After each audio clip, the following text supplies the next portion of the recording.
investigation to find out. How do people get in here? We'll travel the world looking for answers. From powerful Washington insiders. Would there be military bases we don't know about? At an abandoned military base in Montauk, New York, with investigator Richard Dolan. We're starting to see the disturbances already. In the skies above the legendary Area 51 in Nevada, with researcher Glenn Campbell. Helicopter 9660, hotel, you familiar with that restricted airspace 3 miles to your west? All the way across the ocean to perhaps the biggest repository of history on Earth, the Vatican. Can we go into the actual archive?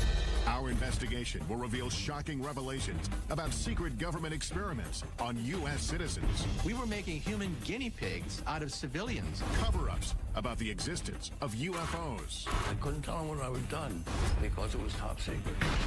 Potential evidence from a secret base that may provide proof the government has been hiding the truth about extraterrestrial life for decades. You're certainly not human. It's so unusual. It's like nothing I've ever seen before. We'll speak to informants who divulge details about what's hidden and where. There's thousands and thousands of underground tunnels. And for the first time on network TV, bring you footage purportedly smuggled out of Area 51 of an extraterrestrial. Travel with us on a global expedition to find the truth about secret government warehouses.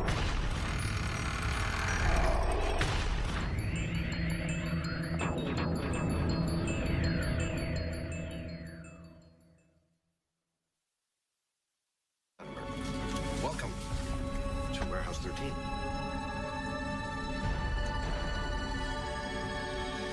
The Secret Government Warehouse. It's a concept portrayed in pop culture that has intrigued audiences around the world for generations.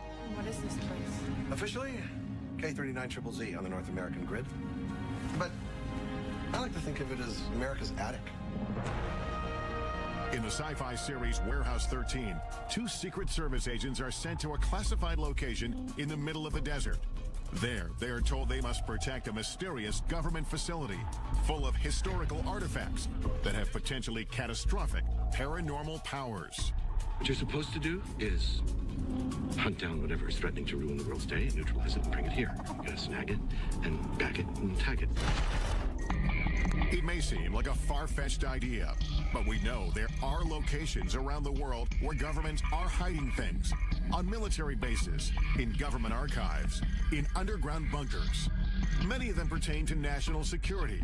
But are there other deep secrets inside these restricted areas? What are they doing in Fort Knox or in Area 51? What are they doing in the Vatican that I can't go in and see? The mere fact of refusing to let people in makes the people on the outside question why are they being shut out and what is actually happening in that secret area or secret meeting. Are there facilities we don't even know about, hiding things we should know about? Some say yes. I believe that there are large numbers of underground facilities throughout this world, a large number of Warehouse 13 type facilities. Everything's in its little compartment, buried away very, very secretly, whether it deals with mind control or UFOs or maybe secret biological weapons or what have you. Secrecy is the norm, not the exception. To answer these questions, we began our investigation in Washington, D.C. We've come to talk with John Podesta, former chief of staff to President Clinton and a longtime advocate for government transparency, to get an inside perspective on just how extensive government secrecy may be. Has the government, in your knowledge, ever gone too far in keeping something secret? I mean, of course the government can go too far and keep it secret, and those habits kind of die hard. We just need to be observant to ensure that the public gets the maximum information that we can provide it. Is there a sense sometimes that the American public can't handle this information? People who are classifying information think the American public can't really handle it or don't need to know it. But I think over the long term, that's really dangerous. I think the American public can handle the truth. But how much don't we know as a society? There are sensitive operations that are kept secret that is critical to the success of those operations. But having said that, there's a lot that's swept into that zone, which for reasons that really are not about security, but could be done because if the public knew, they wouldn't want it being done in their name. One of the biggest sources of speculation is the existence of still classified UFO files. Why has the U.S. not been more forthcoming, opened up more information about UFO sightings, either proving or disproving? I think that's a question that I ask myself. I mean, is there something really in there that the American people couldn't really be made available to? Maybe, maybe it'll seem whatever the government was doing at the time might seem a little silly in retrospect, but so what? I mean, I think the public has a right to know that. While the U.S. government still keeps UFO documents stashed away at a government facility somewhere, other countries are finally coming clean. In 2008, the UK declassified its UFO records. And for the first time, witnesses, including members of the U.S. military, have been able to publicly come forward with their stories. I couldn't tell them what I had done because it was top secret. Milton Torres is a retired U.S. fighter pilot. In 1957, while stationed in the UK, a strange assignment came over his radio. They informed me that this was going to be an active firing mission. Then they said, this is an unidentified flying object. We want you to shoot this thing down. When Torres reached the designated coordinates, a giant object appeared on his radar screen. It was doing maneuvers that I couldn't follow. It would stop and then take off, right angles. I got in, within 20 seconds to go, when all of a sudden it just disappeared. I mean, it took off something like 10 times the speed of sound. This is faster than anything we have on the drawing board. I was afraid for my life. Torres returned to base and was ordered to never reveal what he saw in the air. They said that this mission has been declared top secret. You're not to discuss this with anyone, not your wife, not your commander, not anyone. If you violate top secret instructions, you can go to jail. To this day, Torres does not know what it was he saw on his radar screen, but he has his suspicions. I don't think we're alone. And whoever built that machine knew a hell of a lot more than I did. Could stories like Torres's still be under lock and key within the U.S. government's UFO files? Even some politicians believe the answer is yes. Former Arizona Governor Fife Symington, who witnessed the unexplained Phoenix lights, believes it was a UFO and that it was covered up by the U.S. government. I witnessed a massive delta-shaped craft that silently navigated over North Phoenix. We want the United States government to stop perpetuating the myth that all UFOs can be explained away in down-to-earth and conventional terms. And Ohio Congressman Dennis Kucinich says he witnessed a UFO as well. Congressman Kucinich, did you see a UFO? I did. It was an unidentified flying object, okay? It's unidentified. I saw something. Does the government know something about alien technology that it isn't telling us? I am convinced that our government has physical evidence, has answers, has information pertaining to the actual existence of UFOs. Many believe if there is evidence of UFOs, it is held deep underground here at the remote Air Force Base in Nevada, commonly known as Area 51. The heavily guarded base is so shrouded in security and mystery, it wasn't even acknowledged by the government until 1994. Even today, it is hard to sort out who officially oversees it. We filed a written request for access, but weeks went by with no reply, so we decided to call. We put in an official request to film at the government facility at Groom Lake, also known as Area 51. I do think that there is some merit to be able to get onto a base such as yours and see what actually is there and what kind of programs taxpayer dollars are paying for. Thank you so much. Bye-bye. You said that you would be willing to look at our request. While we wait for a reply, we focus on another location steeped in lore. Camp Hero State Park in Montauk, New York. Author and investigator Richard Dolan heads there to look into claims of covert mind control, time travel, and teleportation experiments conducted by the government in underground facilities. I want to find some kind of evidence to show that there may have been substantial underground activity around here. If we get that, maybe we can have another jumping-off point for a further investigation. From 1942 to 1982, Camp Hero was a military base where servicemen were often on the lookout for enemy planes or submarines. But according to Stuart Swerdlow, the base also had a darker side. He claims that from 1970 to 1983, the government experimented on him at Camp Hero as part of a program he calls the Montauk Project. It was actually begun as a project for mind control, programming, genetic manipulation, and esoteric weaponry. Part of the Montauk Project involved time travel or opening up dimensional doorways from one point to another point. Swerdlow says he, along with thousands of other people, were taken off the streets and from their homes and brought to an underground facility at Camp Hero. The Montauk base on the surface was a derelict or old Air Force base. Underneath, there were 9 levels where the operations took place. There were centers where they would keep people sequestered.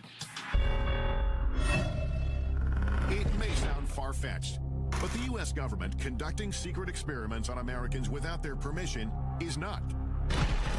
It has hidden programs from its citizens in the past and stashed away or destroyed the evidence.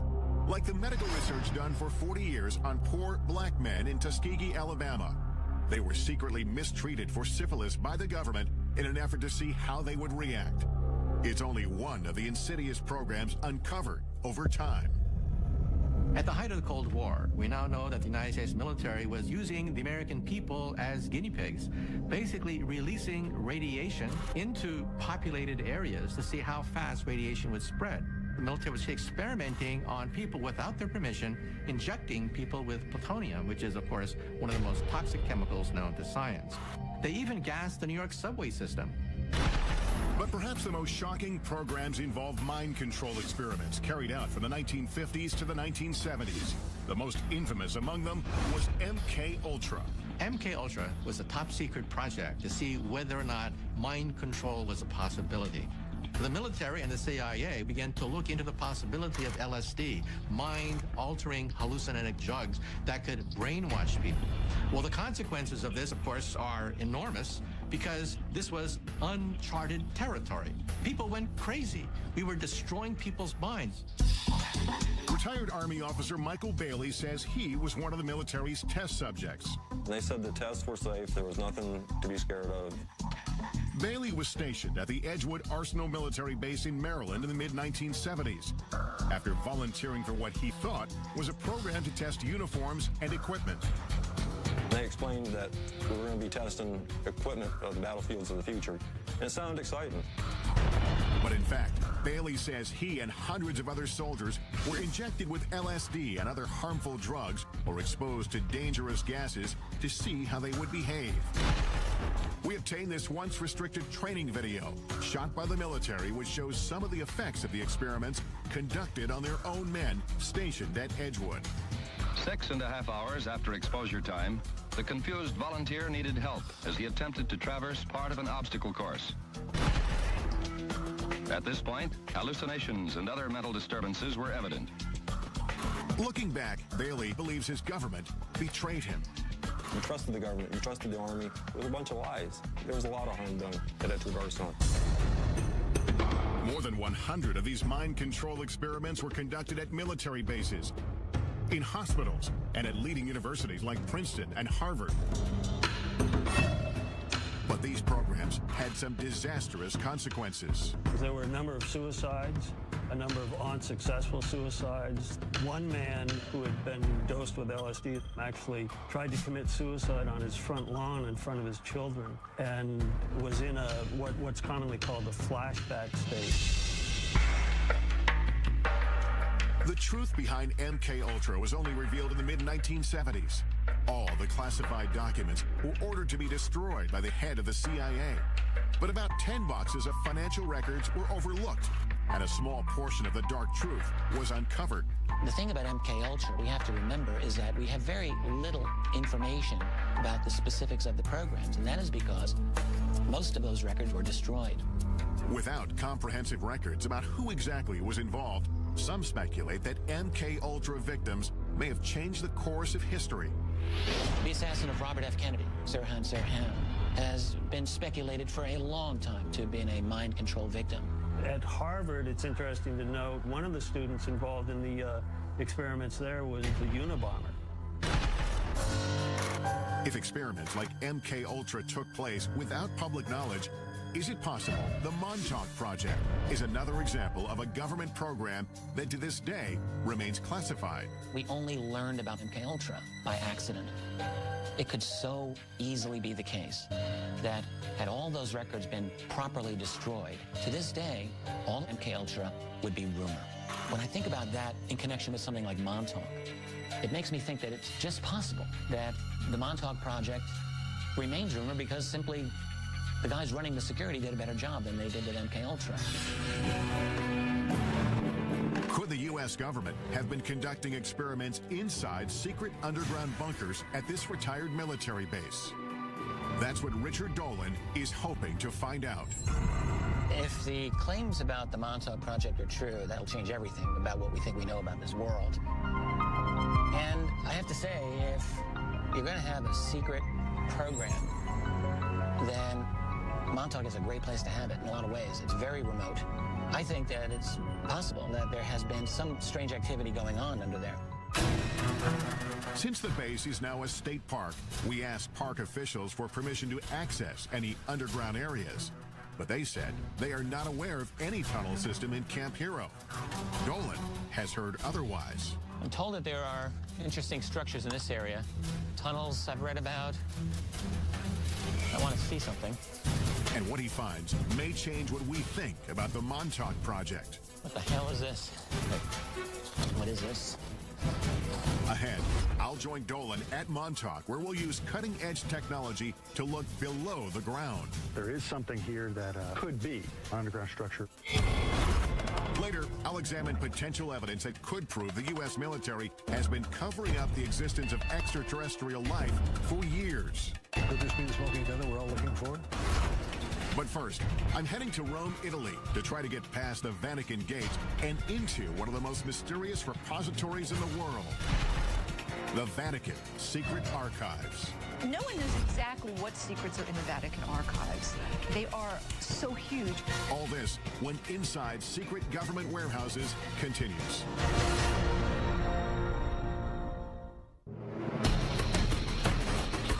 Our investigation into the world's most secretive warehouses brings us here to Rome, Italy, home to the smallest sovereign state in the world, but also one of the most influential, Vatican City.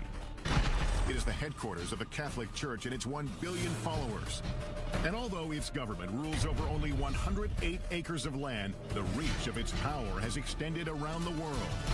The Vatican is an intriguing place because it's the oldest continuously existing organization on the face of the earth. You can trace it back 2,000 years. The Vatican's role in shaping history is well documented, and some of it, like its support of the arts, is proudly on display here. It's one of, if not the greatest, repositories of art, history, tradition, theology, and written material in the world. It is a treasure trove. Behind me are the hallowed halls of Vatican City, and somewhere deep inside, the Vatican's secret archives. 52 miles of shelves holding thousands of documents. It is perhaps the richest repository of history in the world, and yet it is off limits to almost everyone. For years, scholars and citizens alike have wondered what's hidden inside. Is the Vatican guarding powerful secrets? No one knows exactly what secrets are in the Vatican archives. They are so huge, and scholars are rather limited in what they're allowed to look at. I don't know that we'll ever know everything that they have there. The secrecy and lack of access have stoked the interest of academics, writers, and even Hollywood. In the novel and later movie, The Da Vinci Code, it is speculated that the church might be hiding the truth about the bloodline of Jesus Christ. While in the movie Angels and Demons, an ancient document stored inside the archives holds the key to preventing a secret society called the Illuminati from exacting revenge on the Vatican. This way, please. The archives in the movie is a vast, highly secure, state-of-the-art facility filled with millions of documents. The chambers are hermetic vaults. Oxygen is kept at lowest possible levels. There's a partial vacuum inside. Could the real Vatican Secret Archives be a facility like this one? And could there be documents inside pertaining to explosive subject matter the church may want hidden? Like prophecies about the apocalypse, evidence of a supposed bloodline of Christ, exorcisms, or secret societies. Information that might alter our understanding not just of the church, but of history. Recent discoveries tell us yes. Vatican archivist Barbara Frale found a document buried inside that is key to understanding the Pope's role in the execution of the legendary Knights Templar. Many people believe that Pope Clement V led the investigation into the Templar Knights and disavowed them and led to their downfall. You have found a document. What does that document tell us about the story? In 2001, we found in the Vatican's secret archive an original parchment belonging to Pope Clement V, who asked for a secret hearing for the Masters of the Templar Order, absolving them, as he was convinced they weren't heretics. Now we know that the Church never condemned the Templar Order, and that it was the King of France's act of violence and abuse to cause the closure of the order. Because this document was filed in the archives in a strange way, its existence remained unknown for hundreds of years. This makes me wonder, could there be other documents about other important pieces of history that have not been found? There are still millions of documents which are yet undiscovered in the Vatican secret archive. So what else might be hidden unintentionally or intentionally inside?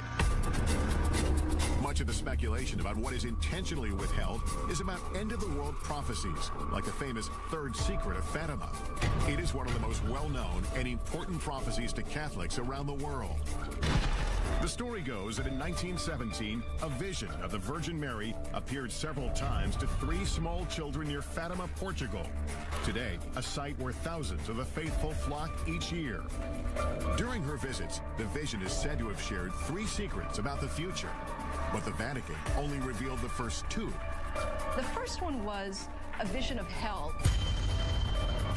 The second one had to do with the end of World War I and the beginning of another great war shortly thereafter if Russia wasn't converted to Catholicism. But the third secret was withheld, leaving some, like Fatima researcher Christopher Ferrara, to wonder what it said. In 1960, for reasons unknown, the Vatican let it be known that the secret was going to be placed under seal forever.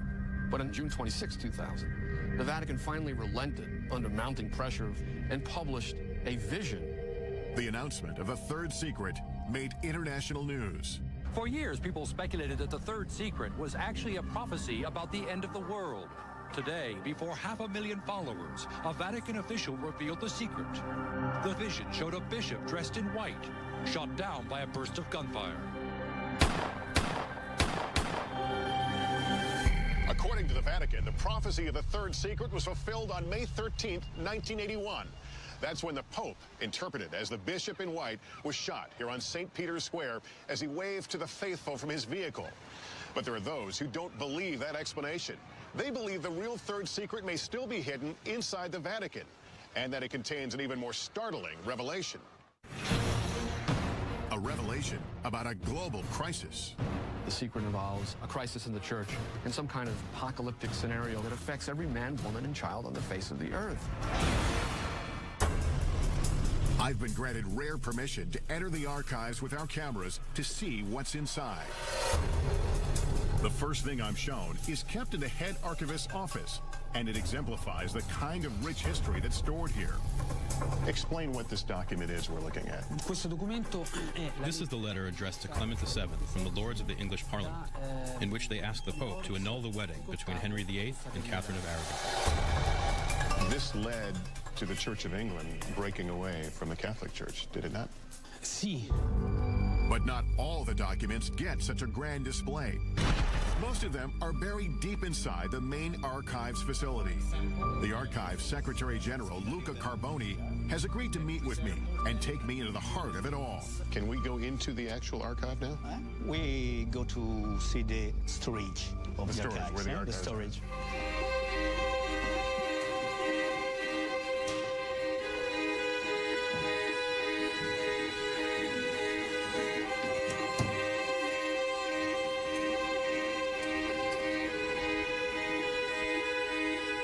We arrive at the main facility, and I am instantly overwhelmed by the massive number of files that are before us. We are standing amid the history of the Catholic Church, but this is also an important part of the history of the world, isn't it? The Vatican Archives is important in the world, unique because we preserve a continuous chronological space of over 800 years, from 1198 onwards.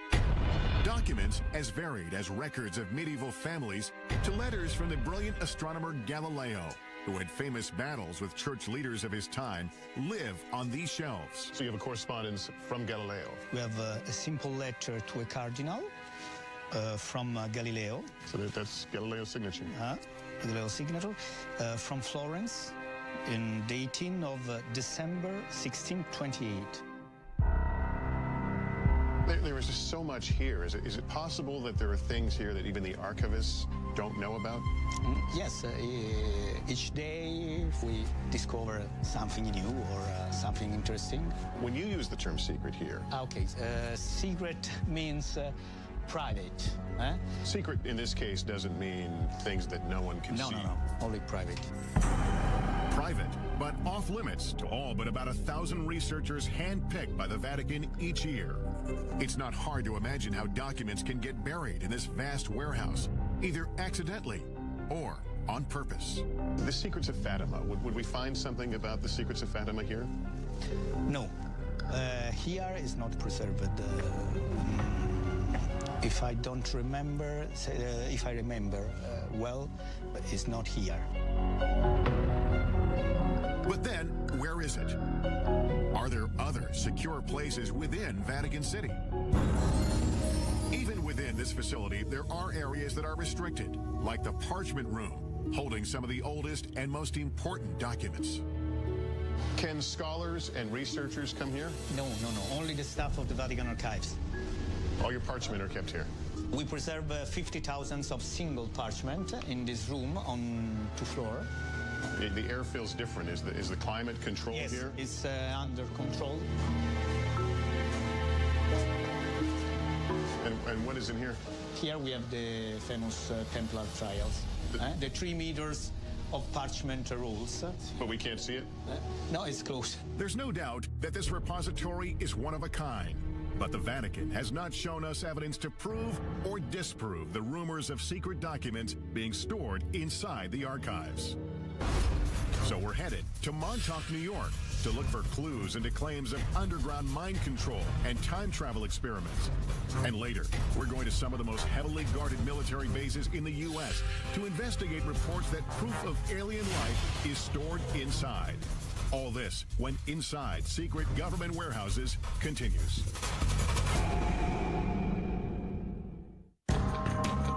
We're on a quest to uncover the world's most elusive government warehouses and the secrets that may be buried inside. Our investigation returns to Camp Hero State Park in Montauk, New York.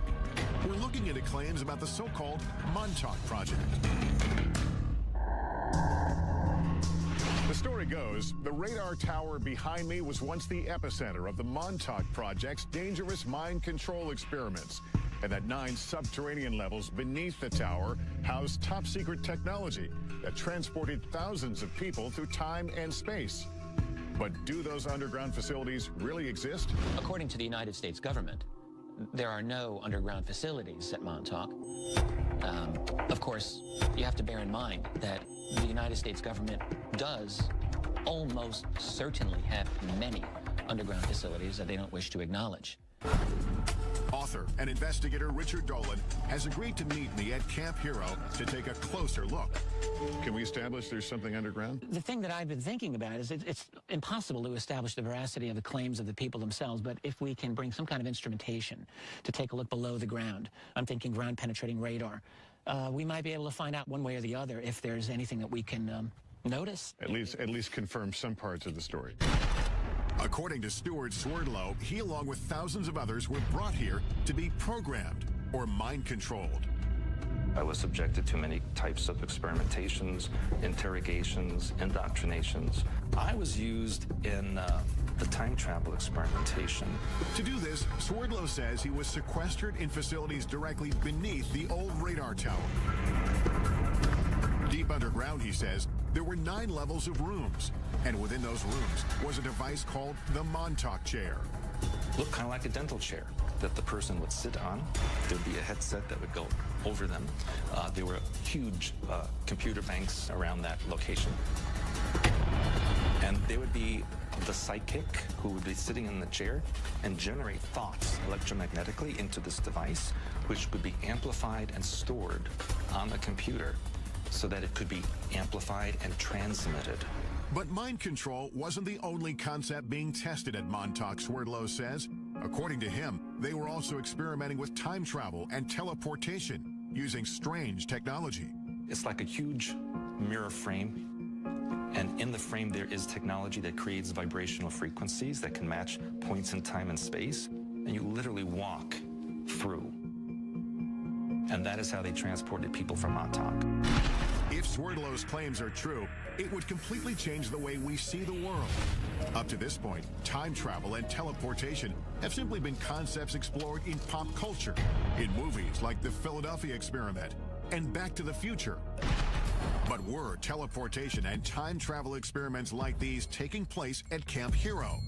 We asked the military about the existence of these experiments and underground spaces at this former base. After speaking with several different departments and officials, we still didn't get a clear answer.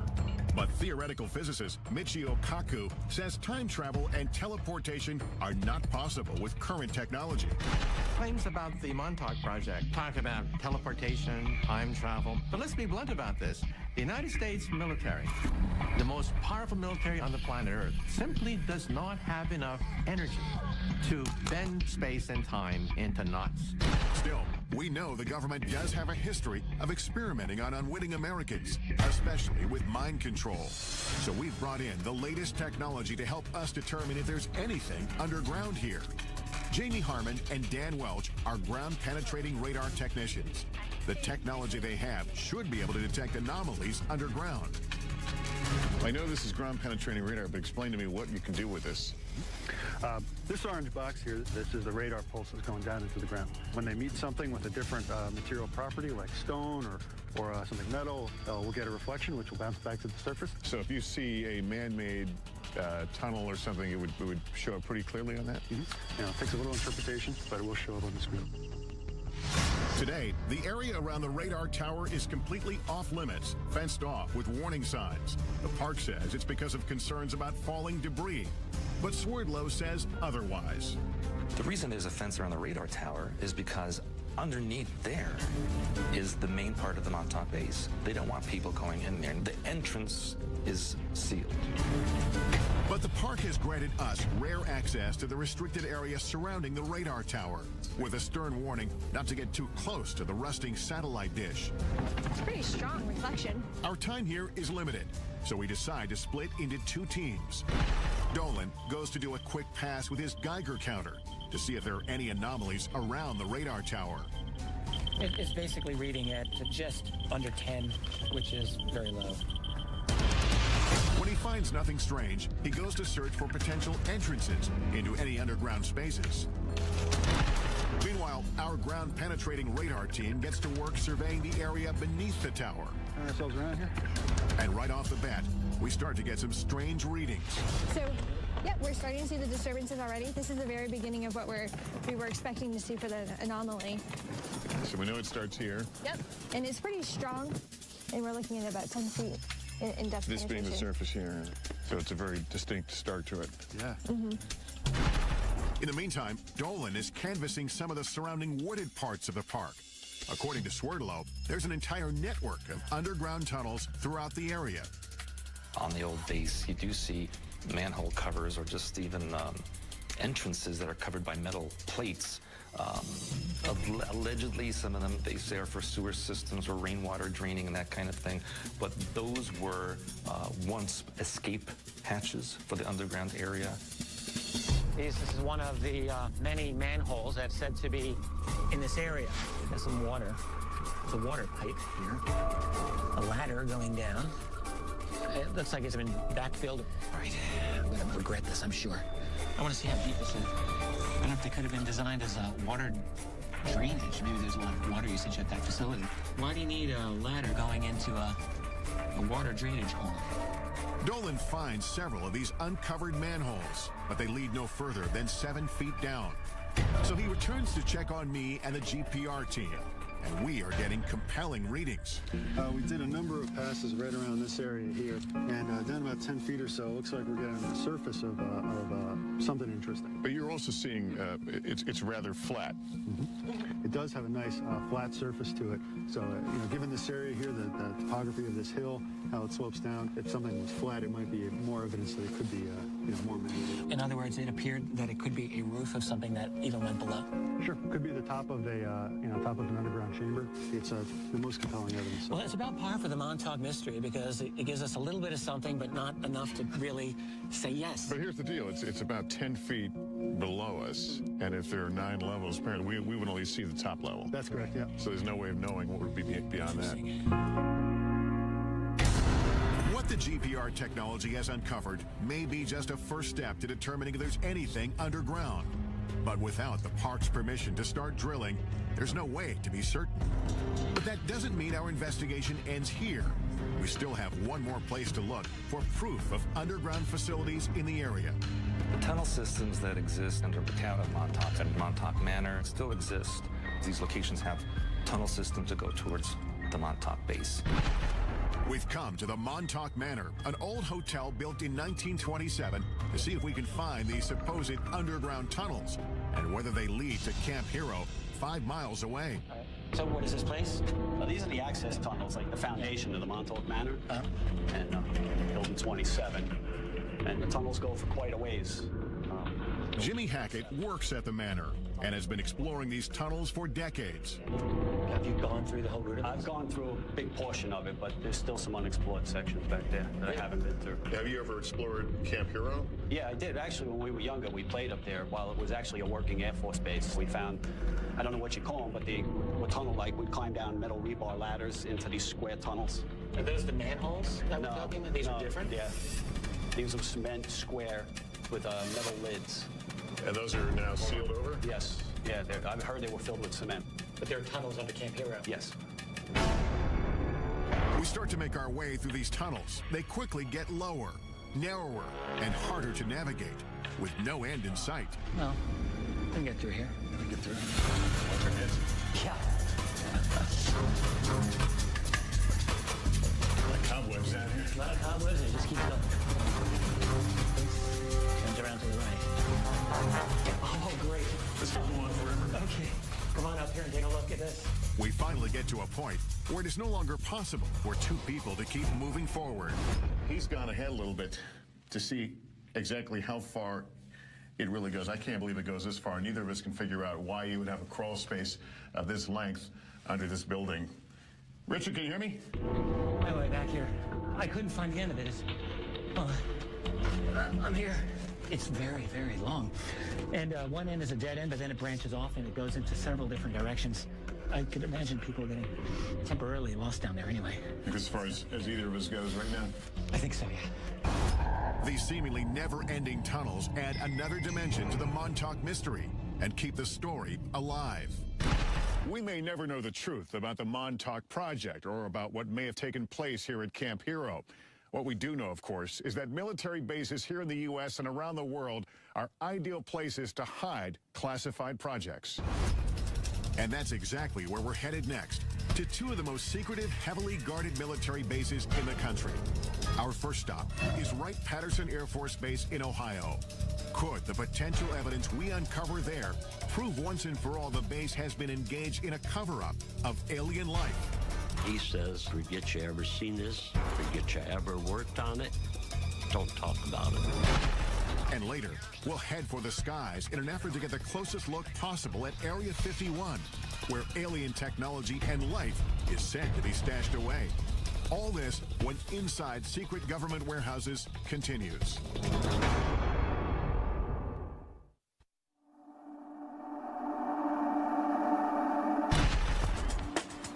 Our search for the truth about secret government warehouses has taken us on a global journey. We've been to Montauk, New York to explore allegations of mind control and time travel experiments underneath an abandoned military base. And we've traveled across the Atlantic to delve into the depths of the Vatican's secret archives in search of answers to age-old mysteries. As our investigation deepens, we check in at our nation's capital, where we are still looking for answers and access. We made that request via fax 4 weeks ago, and we haven't heard anything back. We would love an opportunity to go to the facility and tour it. For weeks, we've been calling the Air Force, requesting permission to get inside Wright-Patterson Air Force Base in Ohio, and what may be the most secure military base in the United States, the legendary Area 51. Oh, you've never allowed visitors out there? After phone calls to multiple government agencies, we finally reach an Air Force representative who agrees to review our request one more time. Thank you so much. I would appreciate that. The Pentagon's reluctance to let us into these military bases only fuels our curiosity. Could they be hiding more than military secrets inside?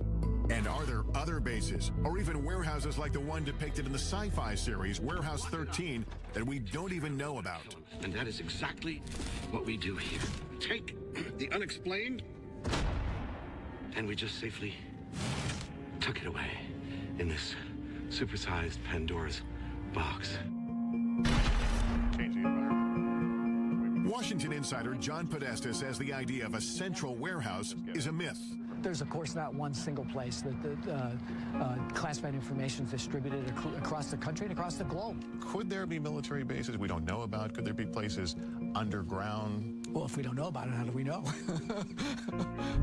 Officials at Wright-Patterson Air Force Base decline our request for an interview. But we are able to speak with Congressman Michael Turner, who represents the Dayton, Ohio district where the base is located. Wright-Patterson Air Force Base is known as the largest Air Force base in the world. It has over 20,000 people who work inside the fence, largely in research and development. It has been involved in every plane for the military, starting with the Wright brothers plane, going straight through to stealth. Turner acknowledges Wright-Pat's classified research has inspired theories about extraterrestrial technology stored on base. Whenever you have a base, it's 8,000 acres and only 10 planes. There's a lot of research and development that's going on, and there's a lot of speculation. Speculation fueled in part by Wright-Pat's role in the infamous Roswell incident of 1947. The government has issued at least 4 different official explanations about what actually crashed in the New Mexico desert.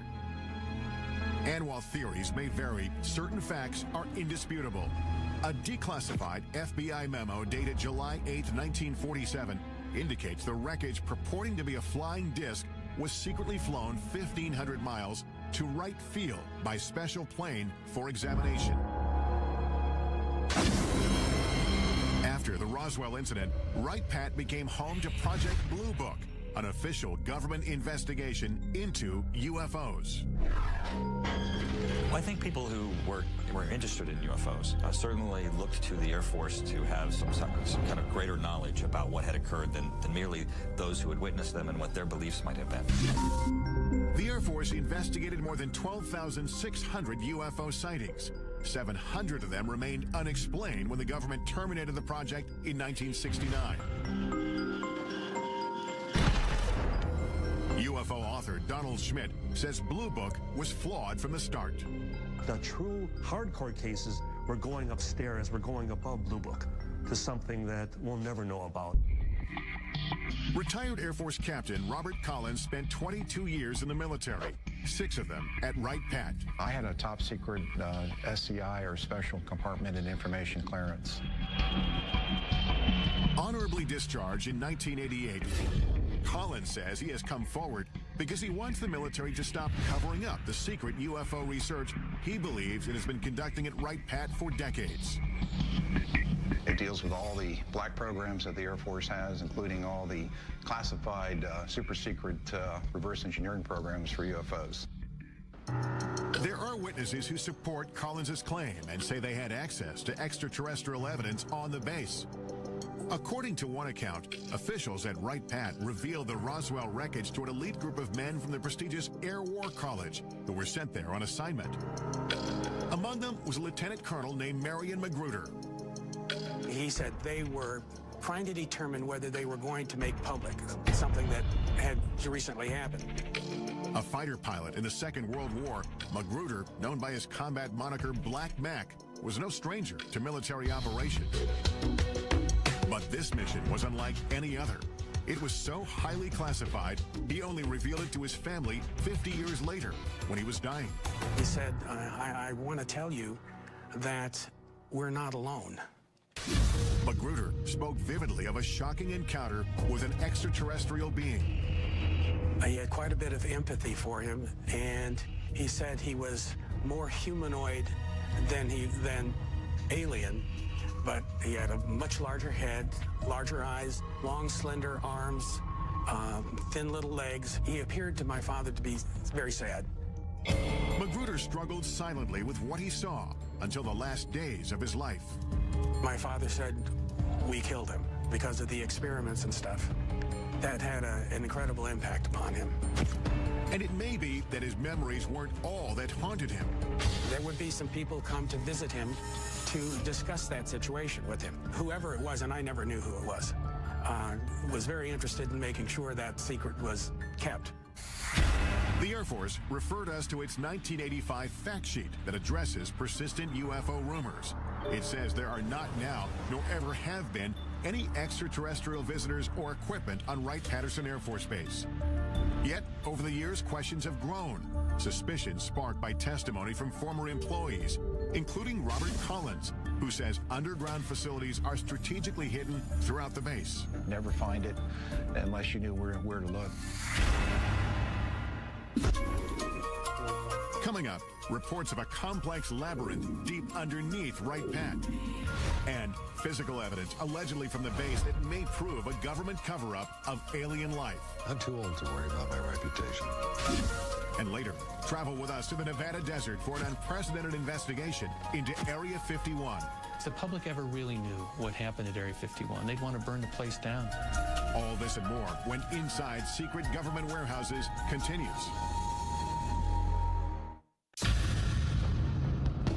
We've come to Wright-Patterson Air Force Base in Dayton, Ohio to investigate the truth about what may be hidden inside. Is this base ground zero in a government conspiracy to cover up evidence of alien life? Many UFO researchers believe so. They have the proof. They have the physical evidence. To this day, everything still points to Wright-Patterson Air Force Base. According to retired Air Force Captain Robert Collins, the next building is 620. These civil engineering drawings show entrances to a massive complex of tunnels and vaults located under the base, which leads to a set of stairs. Combining data from 25 years of research with information leaked to him by unnamed sources, Collins describes what he believes he's under the surface. All these tunnels and vaults are completely independent of anything else in Wright-Patterson Air Force Base. 60 feet down below ground. And then there's a limestone rock bed, which is anywhere from 10 to 15 feet thick. So you may be as far down as 70 feet. You're looking at probably the size of a couple football fields at least in length. There's roughly 4 big vaults. They're about 100 by 100 feet in size. They got carpeting on the floor of the tunnels, and you could drive a pickup truck through them. Collins says the most remarkable secret isn't the underground complex itself. It's what he says the Air Force was and possibly still is hiding inside. The things that were stored in these vaults were, of course, bodies, alien bodies, all the cryogenic equipment used to support and maintain them, preserve those bodies, and medical examination tables and biological testing equipment. The Air Force denied our request for an interview with a representative from the base. But local Congressman Michael Turner says plenty of classified information is at Wright-Pat, and it's all with good reason. A lot of the things that are going on at Wright-Patterson Air Force Base are secrets that need to be protected. There are things that are in development, research that we're doing, possibly for capabilities for us in the future, or even how we're looking at our potential adversaries. A statement issued to us by the base says the evolution of virtually every Air Force aircraft flying today can be traced back to Wright-Pat. They tell us current developments include material that can sense and then heal its own cracks, as well as bird and insect-sized aircraft capable of swarming. One of the few reporters allowed on base to investigate the legends of UFOs at Wright Pat is Emmy Award-winning newsman Carl Day. An awful lot of unanswered questions. And tonight, we're going to try and sort out facts from fiction. And they said, well, come on in and look and see if you find anything. This is at the invitation of the Air Force.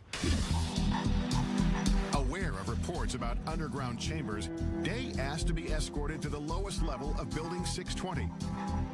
The tunnel that I went through was certainly not big enough to drive a truck through, and we had to duck out of these tunnels because they were very low. While Day didn't find hidden tunnels, he uncovered something even more shocking. It was a small mandible, which is the lower jaw of something. In the course of his reporting, Day met a dental technician from a Veterans Affairs hospital 15 miles outside of Wright Pat, who said he had worked on a strange impression of a mandible brought from the base. At the time, the man was so afraid to tell his story that he didn't reveal his name or face. Never seen anything like this before in human or animal. Neither one.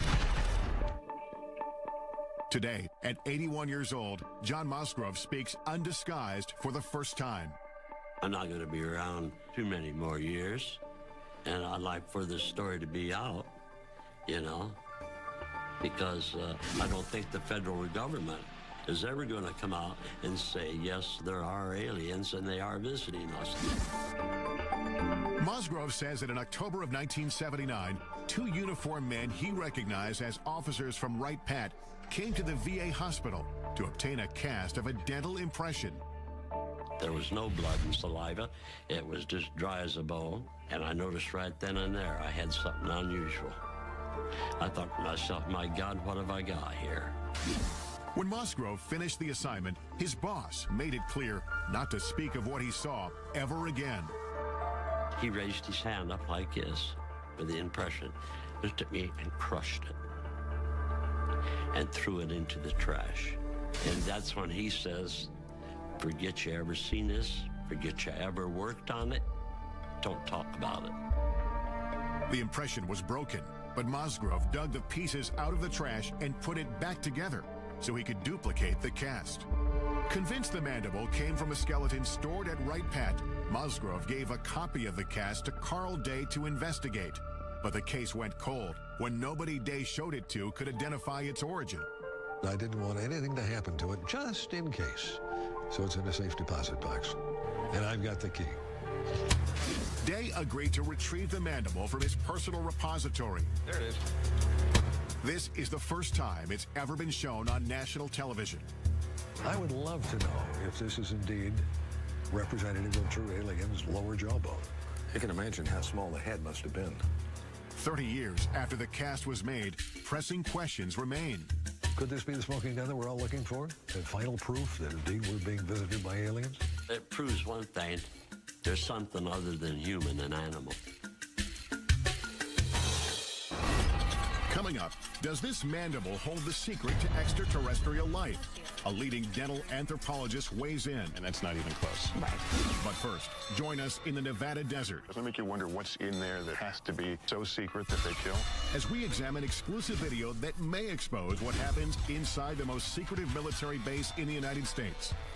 When Inside Secret Government Warehouses continues.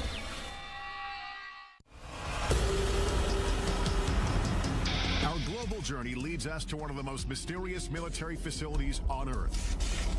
The legendary Area 51. Area 51 is a black facility, which means it was created to deny its very existence. You can't even approach it. It's so heavily guarded. So it's really hard to know exactly what the government is doing. Government secrecy surrounding Area 51 has made the base so notorious that it's even depicted in blockbuster movies like Independence Day. In the film, Area 51 is portrayed as a massive UFO research complex, complete with flying saucers and alien bodies. After repeated requests for access to Area 51 or a representative, we're turned down. May I ask why we're being denied access? The Air Force issued a statement saying the area is used for testing and training for operations critical to the effectiveness of U.S. military forces and the security of the United States. And some specific activities and operations, both past and present, remain classified and cannot be discussed. Undeterred, we hit the road to find out as much as we can without breaking the law. I'm now driving through the Nevada desert a couple hours north of Las Vegas, heading to the legendary Area 51, a place that perhaps holds some of this country's biggest, deepest military secrets. And what exactly goes on there has been the source of a lot of speculation. As local tourism shows, most of the speculation centers on extraterrestrial projects, reports of warehouses dug deep into the mountainside. There's some sort of earth-moving activity taking place in that area. Where some claim scientists are conducting reverse engineering on alien spacecraft. It was hundreds of thousands of years ahead of our technology. And most shocking of all, potential evidence that may confirm extraterrestrials exist and may have been held on the base. All claims we'll look into in the course of our investigation here. Area 51 has been veiled in secrecy since its inception. Established in 1955 as a covert test site for the U-2 spy plane, its purpose was to hide military projects. It was a place that was preoccupied with maintaining total secrecy. And secrecy then became its mission. The remote desert location, labeled number 51 on this 1950s map, seemed to be the perfect place for a black facility. But as the base infrastructure and activity grew, information began to leak out. The U-2 spy plane, the SR-71 spy plane, various stealth aircraft were all tested at this facility. And everything that we can see from the ground and the air indicates that this base is for aircraft testing. Despite full-scale Air Force operations on site, the government refused to acknowledge its existence. Not just initially, but for 40 years. Area 51 investigator and guide Glenn Campbell has been studying the facility since the early 90s. It was sort of like going to a drive-in movie. You could drive up and look down on the secret base that the government didn't acknowledge. I'm going to meet up with Glenn Campbell. Glenn and I first met up 16 years ago when I came out to this same desert trying to get answers about Area 51. This new point we're heading to is Freedom Ridge. In this report I did back in 1994, we simply drove up a nearby peak and the entire facility was revealed. From our mountain vantage point, Dreamland is a collection of unremarkable buildings. Today, the military has expanded control over land around the base. It's been a long time. So getting a good view won't be as easy. What will we be able to see today? Well, from the ground, we're not going to be able to see much. And I know you brought some so we have satellite photos. Increasingly better satellite imagery over the years. Some of the stuff is incredibly good. Look at these runways and things. It's still the best way to see it is from overhead. Yeah, the security of this place is part of the intrigue. That's what continues to raise the level of curiosity and even, conspiracy theories. The security here is intense. Look around. It's a good place to hide. It's a damn fine place to hide. Area 51 first gained public attention in the late 80s with an explosive plane made by a physicist named Bob Lazar. He said he'd been working on a top-secret project to reverse engineer alien spacecraft at a classified location near the base. He says, no, John, he said, I was in it, I touched it, it's real, it's E.T., it's nothing that we could have produced. Bob Lazar declined our request to be interviewed for this program, but referred us to his good friend John Lear, a retired pilot who flew missions for the CIA. I was the guy that exposed Area 51. Lear says he pushed Lazar to do a television interview revealing the government cover-up of alien technology. He said, yeah, just as long as I do it in shadow. The interview took place at Lear's home, and he captured the setup in this exclusive video. Taking pictures, that's Bob. That's his wife. In the interview, Lazar claims to have worked on flying saucers in a secret facility called S4. So covert, it's camouflaged by a mountain south of Area 51. John Lear describes S4 as Lazar explained it to him. S4 is an underground base. It just looks like a slope of a mountain, but actually they're hangar doors, and they slide up. So it looks like just part of the mountain is sliding up. And it would lead into a laboratory, and there was a set of hangars there. 9 hangars all together, and there was a flying saucer in each different one of them, and they were all different.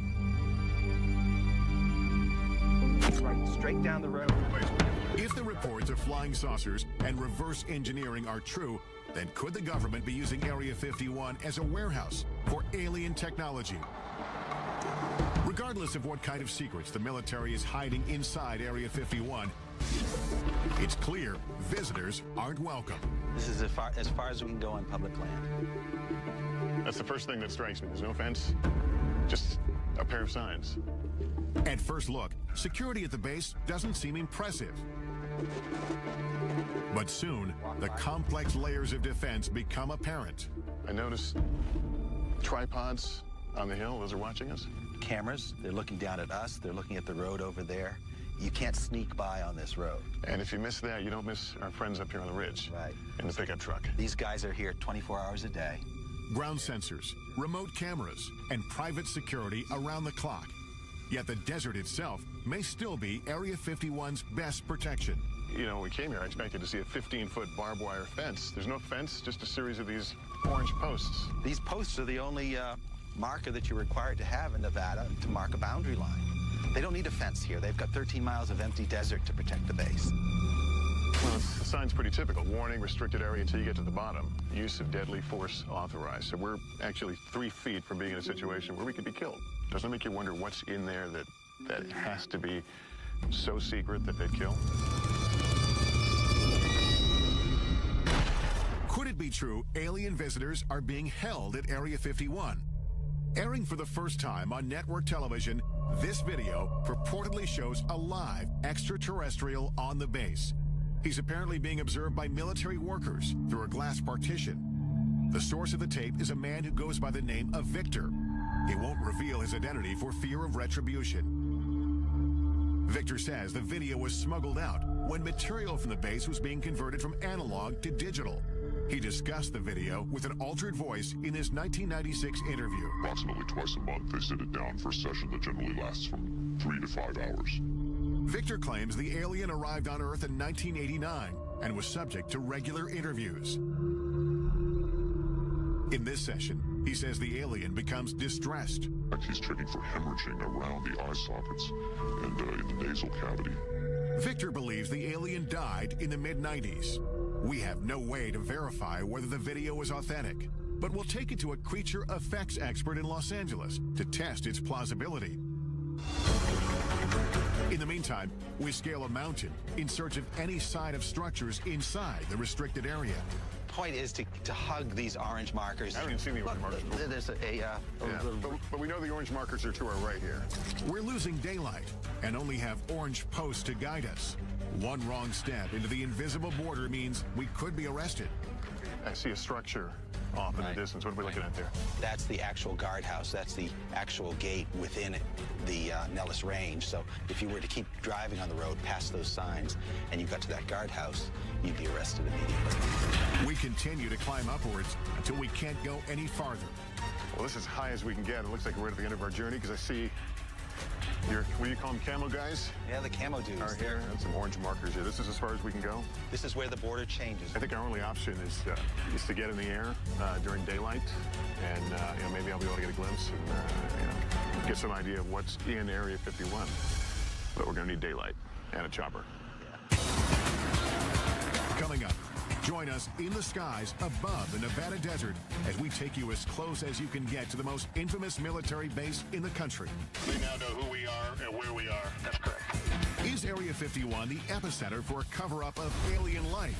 Or is the base concealing earthly secrets that are much more disturbing? Find out what happened at Area 51 and what humans did. That's scary enough. When Inside Secret Government Warehouses continues. The only people who know what happens inside Area 51 are the employees, and their identities, even down to the cleaning staff, are kept secret. That white bus with the darkened windows, we're told, ferries local workers from around Area 51 who come here to work each day. Those not bussed in are flown in, shuttled back and forth on special unmarked planes. They fly on a private airline known over aircraft frequencies as Janet, every morning from Las Vegas to Area 51. This surveillance video shows workers returning from Area 51 on private 737s. These are jets without any company markings. They just have a red stripe down the side. Signing on to work at the base means agreeing to a covert lifestyle. No one can even admit that they work there. Jonathan Turley, a litigator in national security cases, first learned about Area 51 in 1994 when he was contacted by employees who were gravely ill. You're basically told to go die. And they weren't supposed to talk to a lawyer, and they weren't supposed to talk to a doctor. Despite having signed non-disclosure agreements, some workers told Turley they'd been exposed to toxic materials on base. One of them was a sheet metal worker named Robert Frost. He couldn't tell the doctors where he was working or what he might have been exposed to. They could have put him in jail for it. In 1994, I conducted this interview with Frost's widow, Helen. She told me about the first day her husband came home with symptoms. He walked in a door, and he was screaming. I looked at him. His face was bright red, and all the skin was peeling off of his face. Turley filed a lawsuit accusing the military of poisoning Area 51 workers through blatant negligence by recklessly disposing of hazardous waste. They dug a football field-sized trench, and they would fill it every week with all types of hazardous and toxic wastes. And then they would just dump jet fuel on it and set it on fire. Though the base was operating in secret, Turley says the impact on some workers was difficult to hide. Many of them developed a strange condition that looked like fish scales on their body. This was taken just before he quit in March of '89. And then he had these large sores on his back. He had those all over his body. Turley's clients wanted to know what they were exposed to, but suing for information was a Kafkaesque task. At the time, the government denied Area 51 even existed. At one point, I just told the judge, Your Honor, I can take you there. I can point you to it. You can see it. How can it not exist as a matter of physics, let alone the law? Turley says it wasn't until he obtained satellite photos of the base that the government finally acknowledged some operations in the general area. They believed that they lived in a special place that was not reachable by federal law, that even killing someone, it was just simply not something to be held accountable for. Eventually, Turley filed several lawsuits on behalf of sick workers. The legal battle lasted for 9 years. Some of his clients died during this time. The lawsuits succeeded in prompting the government to start conducting environmental inspections on the base as required by law. And as a result, the court found one of the cases to be moot. Another one was dismissed for reasons of national security. In the end, Turley's clients got no answers, and disclosure of the legal inspections prompted by the lawsuit was deemed subject to a presidential exemption. This means they can be kept from the public, and they have been to this day. This is a failure of immense proportions. It goes not just from the Air Force command at the facility, but extends all the way to the president himself. These were Americans. They had to be protected from their own government. Turley says all the stories about aliens at the base have provided the military with an ideal smokescreen. If everyone's looking for some galactic presence, they're not looking down on Earth for simple crimes. And so the government never really did try to kill the alien stories. They just wanted to kill the crime story. And so, public interest in Area 51 and its alien legends has endured. Tourists come from all over just to get a glimpse inside the border. There's all the signs and all the cameras watching you up in the hills and the guys in the trucks. It's like, okay, what do you really not want us to see that's back here? Like, what is it that you want hidden so well? Major land restrictions in the 1980s and 1990s have closed off nearly every reasonable land-based vantage point into the facility. So we concoct another plan. We really couldn't see anything from the ground, but we have another option. We've hired a helicopter, and we're going to go up and try to skirt around the restricted area and see what we can see. Campbell, the sky is also now the focus for investigator Glenn Campbell as he prepares to monitor activity in the restricted airspace above the base with high-powered surveillance cameras. I have 3 cameras recording 72 hours worth of video. These 3 specialized cameras will record continuously and capture anything unusual overhead, day or night. The idea is have Bald Mountain on one side, have this small peak on the other side. What's nicer? As we await the results, I head off to do some aerial surveillance of my own. All right, I'm Tom. It takes several calls before finding a pilot willing to take us anywhere near Area 51. Well, these are restricted areas, and why they're restricted areas, they don't tell us. How close can we legally get? Well, it's recommended that you don't get closer than about 2 miles to the border. Are we going to tell them what we're doing? No, we're not going to tell them. We're just going to tell them we're going to be doing some flying, looking the area over if they ask. Let's do it.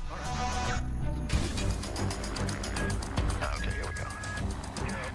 4373 ident. 4373 with an ident for 9660 Hotel. They now know who we are and where we are. That's correct. During our ascent, we overhear communications between air traffic controllers and the unmarked government commuter jets. Janet 267, Ellis control radar contact, maintain 15000. That airplane he's talking to is one of the Janet airplanes, like an aerial bus service. Once we've flown over the highest mountain, Area 51 creeps into view. I can actually see it from here. We're probably about 10 miles from the border. But just as soon as the base is within sight, a warning comes over the radio. Helicopter 9660 Hotel, you familiar with that restricted airspace 3 miles to your west? 960 Hotel, affirmative. I'll be turning now. I won't get any closer than 2 miles to the restricted airspace. Copy that. It's clear that again, like on the ground, we're being observed. We are as close as we will be allowed to go to Area 51. This place is so restrictive that we legally can't even point our cameras in the direction of the base. We're at a little over 8,500 feet. It's a beautiful, clear day. This is absolutely the best view that anyone will be able to get of Area 51 from outside the restricted zone. I'm going to be able to tell you what I see as I look out.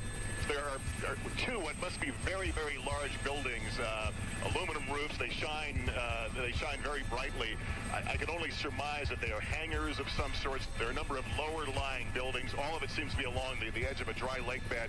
There is what appears to be a very long runway. Our investigation has revealed as much visible evidence of the base as legally possible from the ground and from the air. I'm guessing they're a little more comfortable when we're leaving this area. More than likely. And if we've learned anything, it's that the government is intent on keeping what's hidden inside this legendary military base a secret.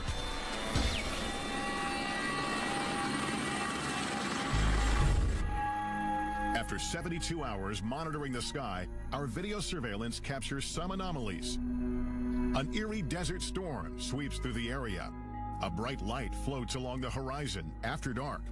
And then we discover this glowing disc in the corner of the screen.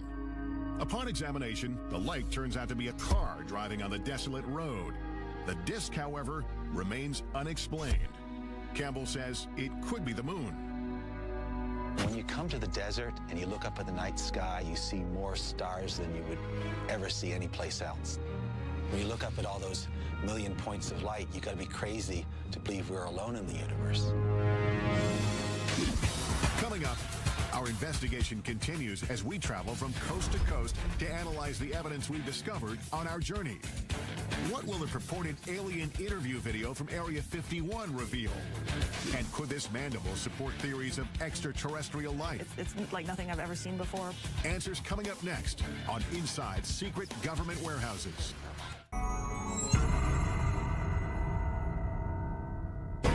Our investigation into secret government warehouses culminates with analysis of the potential smoking guns we've uncovered.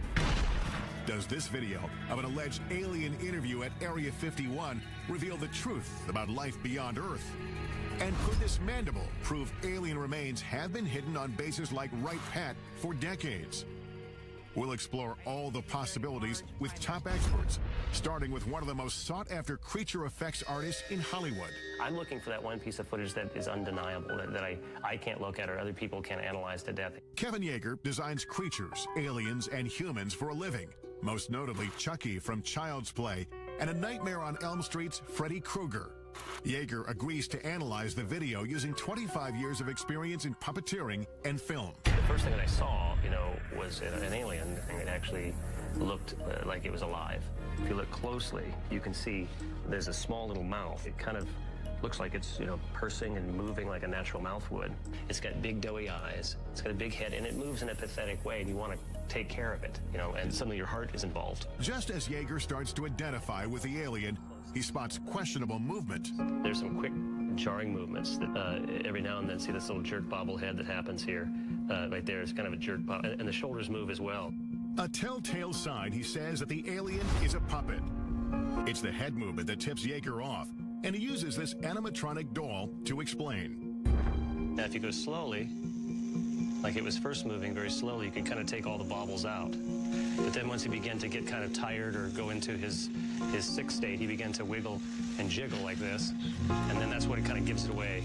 But when dealing with a life form we know nothing about, Yeager admits anything is possible. Maybe the atmosphere here is different and the pressure, and they can't handle it, and the gravity is too hard on them, so they do bobble. Still, Yeager says it looks like the setup is hiding something. The darkness of the videotape, the fact that the alien is sort of back behind a desk, I believe that is to obscure a possible puppeteer behind there.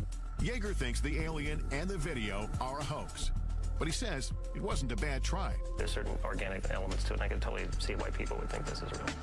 Hoaxes do nothing but undermine efforts to get to the truth. With that in mind, we head to New York City to visit NYU dental anthropologist Shara Bailey.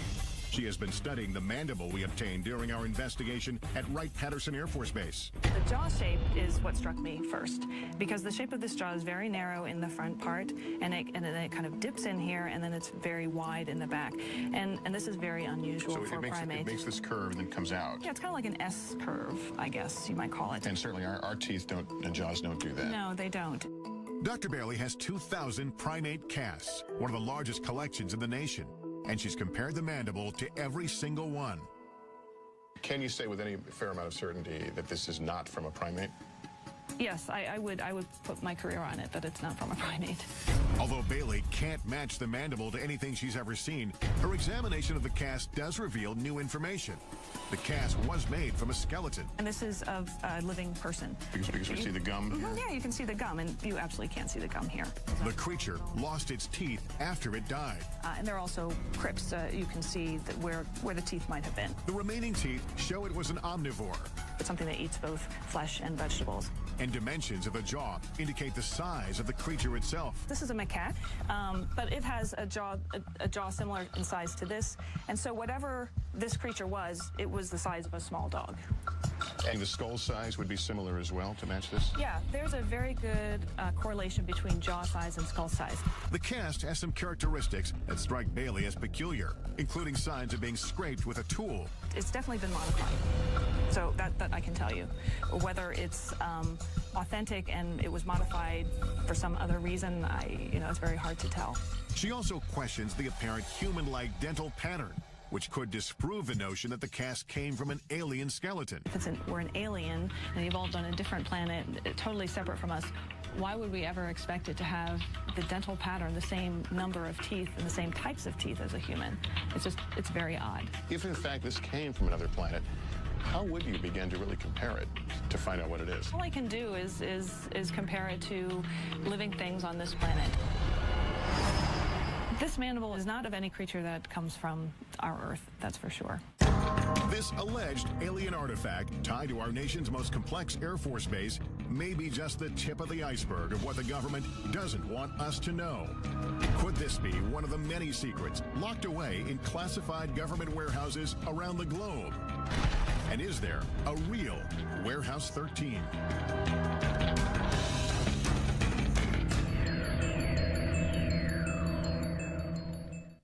In the end, we can't say for certain what's below ground or hidden behind closed doors.